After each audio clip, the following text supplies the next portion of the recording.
train de se changer les idées des rescapés du kibbutz Nir Oz. Ils ont survécu à l'attaque terrible du 7 octobre, mais plusieurs de leurs proches sont encore aujourd'hui disparus, otages à Gaza. Et eux ont passé quelques jours à Paris, mais pas facile évidemment d'oublier le contexte. Un reportage signé Benjamin Petrover et Alexandre Riahi.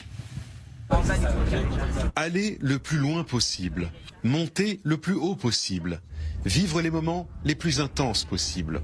Les survivants du kibbutz Nir Oz ont vécu à Paris une semaine riche en contrastes et en émotions. Ces sourires sur les visages pourraient presque nous faire oublier que tous ces gens ont connu le pire.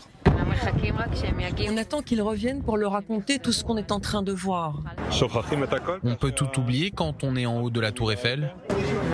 Non, tu ne peux pas oublier. À chaque instant, on y pense, mais le but est aussi d'obtenir autre chose.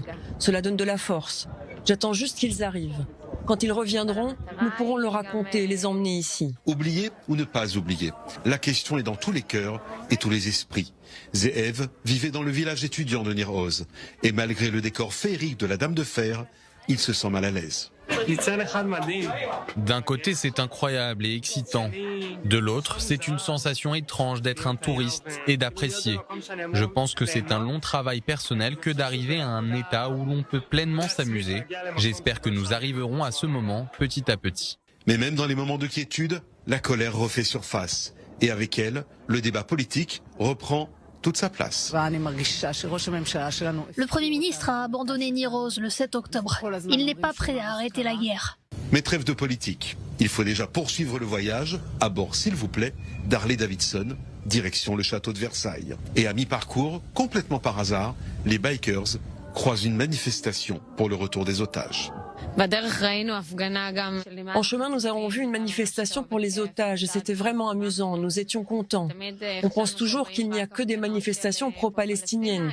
Et du coup, on a vu les photos des amis. Et ça fait du bien de voir que la France aussi se bat pour les récupérer.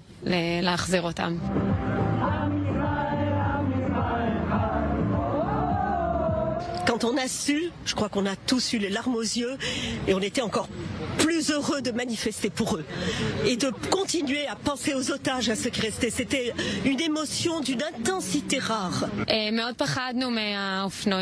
Nous avions très peur des motos. Le 7 octobre, des terroristes sont arrivés sur des motos. Il y avait beaucoup de bruit.